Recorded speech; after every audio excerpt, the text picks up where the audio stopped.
여러분도 이런 생각 한 번쯤 해보신 적 있으시지 않으신가요? 내가 세상을 떠난 뒤 자식들은 과연 편안할까? 아니면 내가 남긴 것 때문에 더 힘들어지지는 않을까? 이런 걱정 말입니다. 우리는 흔히 죽기 전까지 자식에게 최대한 남겨주고 최대한 도와줘야 한다고 생각합니다. 그게 부모의 책임이라 믿으며 살아왔습니다. 하지만 현실은 조금 다릅니다. 자식에게 남긴 것이 축복이 되는 경우도 있지만 반대로 평생 지워지지 않는 짐이 되는 경우도 많습니다. 특히 부모가 떠난 뒤에야 알게 되는 일들, 그때서야 터져나오는 문제들은 자식들의 삶을 한순간에 뒤흔들어 놓습니다. 제가 실제로 들은 이야기입니다. 장례가 끝난 지 며칠 지나지 않아 형제끼리 다투기 시작했습니다. 부모가 생전에 아무 말도 하지 않았던 문제 때문이었습니다. 부모는 자식에게 짐이 되기 싫어서 아무 말도 안 했다고 했지만 그 침묵이 가장 무거운 짐이 되어 자식들에게 남았습니다. 이런 일은 특별한 집안 이야기만이 아닙니다. 우리 주변에서 생각보다 흔하게 벌어집니다. 그래서 더 무섭습니다. 죽음은 누구에게나 갑작스럽습니다. 아무리 준비했다고 해도 완벽할 수는 없습니다. 하지만 분명한 건 떠넘기지 말아야 할 것들은 미리 정리할 수 있다는 사실입니다. 노년에 접어들수록 우리는 이런 질문을 스스로에게 던져야 합니다. 내가 떠난 뒤 자식들이 가장 힘들어할 건 무엇일까? 내가 지금 안 정리하면 결국 누가 감당하게 될까? 많은 부모님들이 이렇게 말합니다. 자식들이 알아서 하겠지. 크게 문제 되겠어. 지금 말하면 괜히 불안해질 거야. 하지만 실제로는 그 반대인 경우가 훨씬 많습니다. 모르고 맞닥뜨리는 문제는 자식들에게 2배, 3배의 고통이 됩니다. 특히 마지막 순간에 부모가 남긴 한마디 혹은 남기지 않은 말 하나가 자식들의 관계를 완전히 갈라놓기도 합니다. 그래서 오늘 이 영상에서는 부모로서 끝까지 짊어지고 가야 할 것과 절대 자식에게 떠넘기면 안 되는 것에 대해 차분하게 말씀드리려 합니다. 이건 불안하게 하려는 이야기가 아닙니다. 겁주기 위한 이야기도 아닙니다. 오히려 자식들을 진짜로 위하는 현실적인 이야기입니다. 죽기 직전에 자식에게 미루는 선택은 사랑처럼 보이지만 사실은 책임 회피가 되는 경우도 많습니다. 이 차이를 지금 알아두는 게 중요합니다. 오늘 말씀드릴 내용은 누군가를 비난하기 위한 것이 아니라 부모로서 마지막까지 품격을 지키기 위한 이야기입니다. 혹시 요즘 자식 생각이 자주 나고 괜히 마음이 무거워지셨다면 이 이야기를 끝까지 들어보셔도 좋겠습니다. 첫 번째로, 죽기 직전에 절대 자식에게 떠넘기면 안 되는 것은 바로 빚입니다. 많은 부모님들이 이렇게 생각합니다. 내가 쓰다 남긴 빚이지만 자식이 조금만 도와주면 금방 정리될 거라 믿습니다. 혹은 내가 죽으면 어차피 끝나는 문제라 막연히 생각하기도 합니다. 하지만 현실은 전혀 다릅니다. 부모의 빚은 죽음과 함께 사라지지 않습니다. 형태를 바꿔 자식의 삶으로 그대로 넘어옵니다. 특히 보증, 연대 책임, 명예대출, 이런 문제는 자식에게 직접적인 부담으로 이어지는 경우가 많습니다. 제가 실제로 들은 한 사례가 있습니다. 아버지가 돌아가신 뒤 장례를 치르고 정신을 차릴 새도 없이 금융기관에서 연락이 왔습니다. 아버지 명의로 된 대출과 보증이 남아있다는 통보였습니다. 자식들은 그 사실을 전혀 모르고 있었습니다. 아버지는 생전에 괜히 걱정할까봐 말하지 않았다고 했습니다. 하지만 그 침묵이 자식들에게는 가장 큰 짐이 되었습니다. 그때부터 형제들은 서로 눈치를 보기 시작했습니다. 누가 얼마를 부담할지, 누가 책임질지 말이 오가며 관계가 흔들리기 시작했습니다. 빚은 돈의 문제가 아니라 관계의 문제로 번집니다.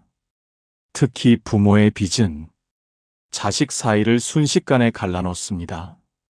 부모 입장에서는 조금만 참아주면 될 일처럼 보일 수 있습니다. 하지만 자식 입장에서는 전혀 다른 이야기입니다. 자기 인생이 시작되기도 전에 부모의 과거를 정리해야 하는 상황. 이건 결코 가벼운 부담이 아닙니다. 더 안타까운 경우는 부모가 빚을 숨기고 떠난 경우입니다. 정리할 기회도 설명할 기회도 없이 문제가 터집니다. 이럴 때 자식들은 돈보다 더 큰 상처를 받습니다. 왜 말하지 않았을까? 왜 혼자 끌어안았을까? 그 질문이 오래 남습니다. 부모가 빚을 남겼다는 사실보다 부모가 끝까지 말하지 않았다는 사실이 자식의 마음을 더 아프게 합니다.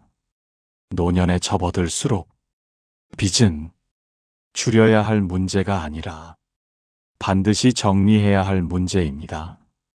갚지 못할 빚이라면 구조를 바꾸고 설명을 해야 합니다. 자식에게 떠넘기는 건 해결이 아닙니다. 미루는 것일 뿐입니다. 그 미룸의 대가는 자식이 치르게 됩니다.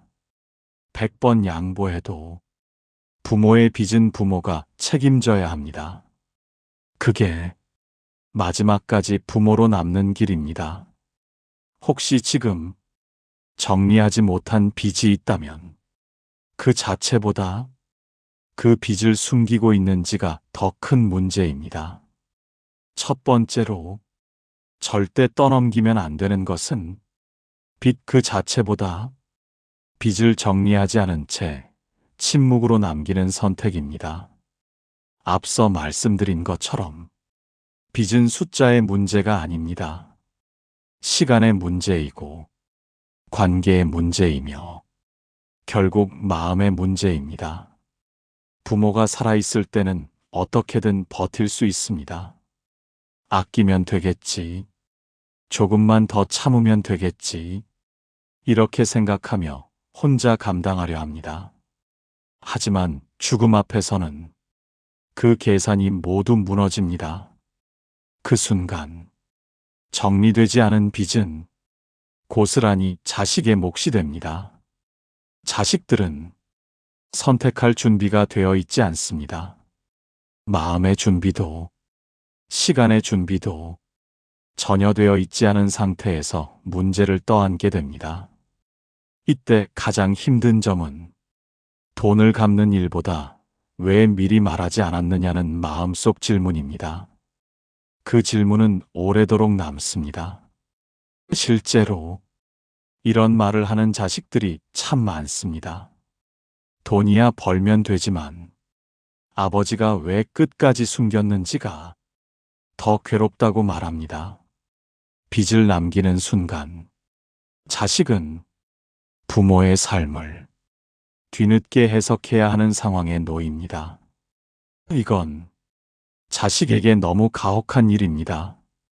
부모의 선택을 자식이 대신 설명하고, 자식이 대신 정리하고, 자식이 대신 책임지는 구조.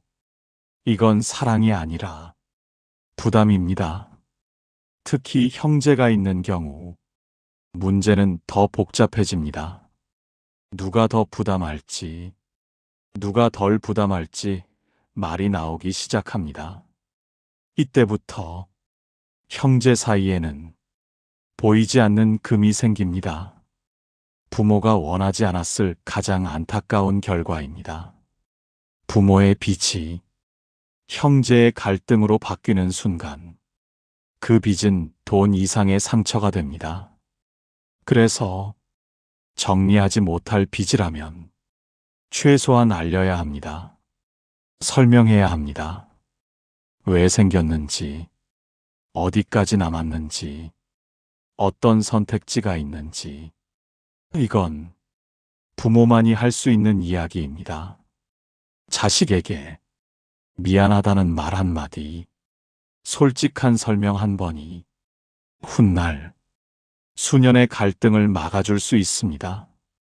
빚을 숨기는 부모는 자식을 보호한다고 생각합니다. 하지만 결과적으로는 자식을 혼자 전장에 내보내는 셈이 됩니다.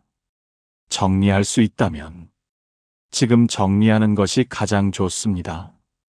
정리하지 못한다면 대책을 세워두는 것이 차선입니다. 그 어떤 경우에도 아무 말 없이 떠나는 선택만은 하지 말아야 합니다. 부모의 마지막 책임은 돈을 남기는 것이 아니라 문제를 남기지 않는 것입니다. 이 차이는 생각보다 큽니다. 첫 번째로, 자식에게 절대 떠넘기면 안 되는 것은 빚이라는 결과보다 빚을 방치한 채 침묵으로 떠나는 태도입니다. 두 번째로, 죽기 직전에 자식에게 절대 떠넘기면 안 되는 것은 가족의 비밀입니다. 이 이야기는 돈보다 더 무겁고 시간이 지나도 사라지지 않는 짐이 됩니다. 그래서 더욱 조심해야 합니다. 많은 부모님들이 이렇게 생각합니다. 이건 말해봤자 자식만 괴로워진다. 차라리 모르고 사는 게 낫다. 이렇게 스스로를 설득합니다. 그래서 가슴속 깊이 비밀을 묻어둔 채 세월을 보냅니다. 언젠가 말해야지 하다가 결국 말하지 못하고 떠납니다. 하지만 가족의 비밀은 사라지지 않습니다. 형태를 바꿔 언젠가는 반드시 드러납니다. 문제는 그 시점입니다. 부모가 살아있을 때가 아니라 부모가 떠난 뒤에 갑자기 터져나옵니다. 그 순간 자식들은 아무 준비도 되어 있지 않습니다. 마음의 준비도, 관계의 준비도 전혀 되어 있지 않습니다. 제가 들은 실제 이야기입니다. 장례를 치른 뒤 서류를 정리하다가 처음 보는 이름이 등장했습니다. 이복 형제의 존재였습니다. 부모는 평생 이 사실을 숨기고 살았습니다. 자식들은 그 사실을 아무도 몰랐습니다. 그날 이후 집안은 완전히 뒤집혔습니다. 슬픔은 분노로 바뀌었고 신뢰는 한순간에 무너졌습니다.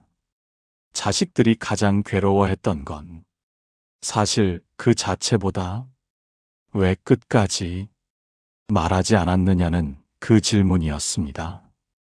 부모를 이해하려 애쓰다가도 배신감이 올라왔고 그 감정은 서로를 향했습니다. 형제 사이가 갈라지기 시작했습니다. 가족의 비밀은 부모 혼자만의 문제가 아닙니다. 그 비밀은 자식의 인생 위에 갑자기 떨어지는 폭탄이 됩니다. 특히 출생의 비밀, 혼외관계, 과거의 범죄, 가족 간의 깊은 갈등, 이런 비밀은 자식의 정체성까지 흔들어 놓습니다. 나는 무엇을 믿고 살아왔나? 우리 가족은 도대체 무엇이었나? 이 질문이 자식의 마음을 계속 괴롭힙니다. 부모는 자식을 보호하려 했다고 말하지만 자식의 입장에서는 보호가 아니라 차단으로 느껴집니다. 알 권리를 빼앗겼다는 감정은 생각보다 오래 남습니다. 그 상처는 시간으로도 쉽게 아물지 않습니다. 물론 모든 비밀을 다 털어놓으라는 뜻은 아닙니다. 중요한 건 방식과 타이밍입니다. 부모가 살아있을 때 차분하게 설명할 수 있는 기회, 질문을 받을 수 있는 시간, 그때 말하는 것과 모든 것이 끝난 뒤 문서로 드러나는 것은 전혀 다른 결과를 만듭니다. 부모가 직접 말해주는 비밀은 고통스럽지만 이해의 여지가 있습니다. 하지만 부모 없이 마주하는 비밀은 분노로 바뀌기 쉽습니다. 특히 가족의 비밀은 자식 혼자만 짐을 지게 만들지 않습니다. 형제, 자매, 배우자, 손주에게까지 영향을 미칩니다. 부모의 침묵 하나가 집안 전체의 평화를 깨뜨리는 경우 생각보다 많습니다. 그래서 부모로서의 책임은 비밀을 끝까지 혼자 끌어안는 것이 아니라 어디까지, 어떻게 정리할지 결정하는 것입니다. 말하지 않는 선택은 쉬워 보이지만 가장 무거운 결과를 남깁니다. 말하는 선택은 어렵지만 상처를 줄일 수 있습니다. 자식은 완벽한 부모를 원하지 않습니다. 다만 정직한 부모를 원할 뿐입니다. 부모의 삶에는 그 시대의 사정이 있었고 어쩔 수 없는 선택도 있었을 것입니다. 그걸 설명해 줄 수 있는 사람은 부모뿐입니다. 두 번째로, 자식에게 절대 떠넘기면 안 되는 것은 비밀 그 자체보다 비밀을 설명하지 않은 채 사라지는 선택입니다. 세 번째로, 죽기 직전에 자식에게 절대 떠넘기면 안 되는 것은 재산 정리 문제입니다. 많은 부모님들이 이렇게 생각합니다. 재산은 남겨주는 것이니 자식들이 알아서 잘 나누면 되겠지. 괜히 말 꺼냈다가 싸움만 날 것 같다고 말입니다. 그래서 재산 이야기를 끝까지 피합니다. 유언장도 없고 정리된 기준도 없이 그저 믿음에 맡깁니다. 하지만 현실은 그 믿음이 가장 큰 불씨가 됩니다. 부모가 떠난 뒤 가장 먼저 흔들리는 것은 형제 사이입니다. 제가 실제로 들은 이야기입니다. 부모 장례를 조용히 치른 뒤 며칠 지나지 않아 형제들이 다시 모였습니다. 재산 문제 때문이었습니다. 부모는 생전에 아무 말도 하지 않았습니다. 누구에게 무엇을 얼마나 남길지 기준이 없었습니다. 처음에는 서로 양보하는 듯 보였습니다. 그러다 사소한 말 한마디가 불씨가 되었습니다. 왜 너는 더 가져가느냐? 왜 나는 적으냐? 이런 말이 오가기 시작했습니다. 그때부터 부모 이야기는 사라지고 계산만 남았습니다. 누가 더 돌봤는지, 누가 더 희생했는지, 과거의 기억들이 모두 꺼내졌습니다. 재산은 돈의 문제가 아닙니다. 인정의 문제입니다. 부모에게서 얼마나 인정받았는지 그 감정이 돈에 실려 터져 나옵니다. 그래서 정리되지 않은 재산은 형제 간의 오래된 감정을 한꺼번에 폭발시킵니다. 이건 피할 수 없는 구조입니다. 부모는 싸우지 말라고 말합니다. 사이좋게 나누라고 말합니다. 하지만 기준 없는 나눔은 오히려 싸움을 부릅니다.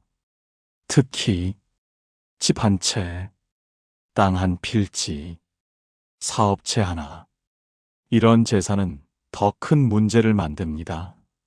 누가 살 것인지, 누가 관리할 것인지, 누가 팔 것인지 말이 엇갈리기 시작합니다. 그때부터 관계는 급속히 식습니다. 부모가 살아있을 때 정리해 두었다면 절대 생기지 않았을 갈등입니다. 하지만 그 기회를 부모가 놓친 것입니다.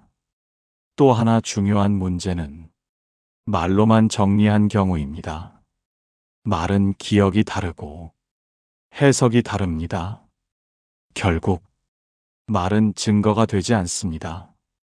부모는 다 말했다고 생각하지만 자식들은 각자 다르게 기억합니다.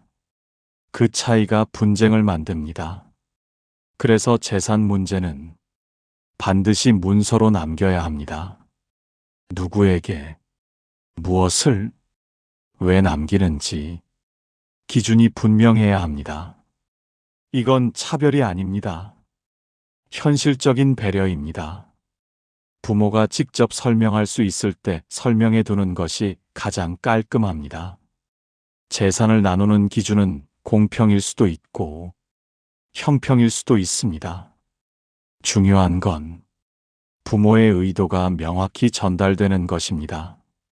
말없이 떠나는 순간 자식들은 부모의 의도를 짐작해야 합니다. 그 짐작은 대부분 오해로 끝납니다. 재산을 남기는 목적은 자식을 돕기 위함이지 싸우게 하려는 게 아닙니다.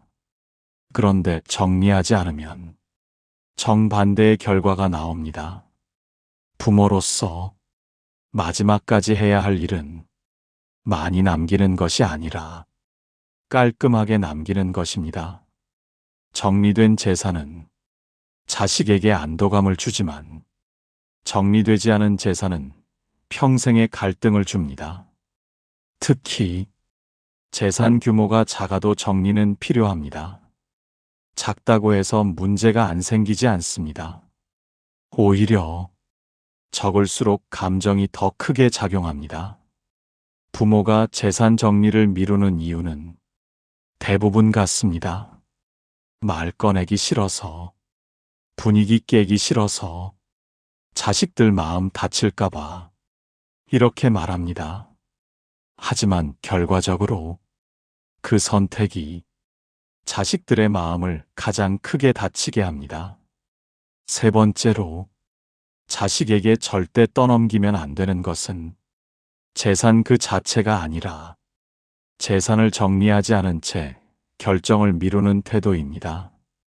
지금까지 죽기 직전에 자식에게 절대 떠넘기지 말아야 할 세 가지에 대해 말씀드렸습니다.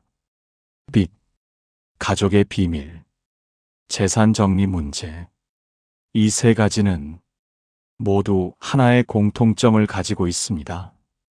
부모가 감당해야 할 몫을 자식에게 미루는 순간, 그건 유산이 아니라 짐이 된다는 점입니다. 부모는 흔히 이렇게 생각합니다. 내가 살아온 세월이 있으니 자식들이 이해해 주겠지. 조금 힘들어도 자식이니까 감당하겠지. 하지만 자식은 부모의 인생을 대신 살아줄 수 없습니다. 부모의 선택을 대신 책임질 의무도 없습니다. 부모가 떠난 뒤 자식에게 남겨지는 것은 돈보다 감정입니다. 고마움일 수도 있고 원망일 수도 있습니다. 그 갈림길은 부모의 마지막 선택에서 결정됩니다. 빚을 정리하지 않고 떠나면 자식은 돈보다 더 큰 상처를 떠안습니다. 비밀을 말하지 않고 떠나면 자식은 부모를 다시 의심하며 살아갑니다. 재산을 정리하지 않고 떠나면 형제는 서로 등을 돌리게 됩니다. 이건 부모가 원했던 모습이 아닐 것입니다. 그렇기에 지금 이 이야기가 중요합니다. 노년에 준비해야 할 것은 더 많이 남기는 일이 아니라 덜 남기는 일입니다. 문제를 남기지 않고, 감정을 남기지 않고, 갈등을 남기지 않는 것. 그게 가장 큰 사랑입니다. 부모로서 완벽할 필요는 없습니다. 다만 정직할 필요는 있습니다. 말하기 어려워도, 정리하기 힘들어도 침묵으로 넘기지 않는 용기. 그 용기가 자식을 지켜줍니다. 혹시 지금 정리하지 못한 문제가 마음에 걸려 있다면 그건 지금이 가장 빠른 순간이라는 신호일지도 모릅니다. 내일이 아니라 오늘 말할 수 있을 때, 오늘 정리할 수 있을 때 한 가지씩 손을 대는 것, 그걸로 충분합니다. 자식은 부모에게 완벽한 해결을 바라지 않습니다. 다만 부모의 진심과 책임 있는 태도를 기억하고 싶어 합니다. 마지막까지 부모로 존중받는 길은 많이 주는 길이 아니라 깔끔하게 정리하는 길입니다. 말없이 떠나는 것이 아니라 차분히 마무리하는 것입니다. 오늘 이 영상이 여러분의 마음을 조금이라도 가볍게 만들었다면, 그리고 언젠가 해야 할 일을 조금 앞당기게 만들었다면, 그것만으로도 충분한 의미가 있습니다. 끝까지 함께 해주셔서 진심으로 감사합니다. 여러분의 남은 시간이 자식에게 짐이 아니라 따뜻한 기억으로 남기를 진심으로 바랍니다.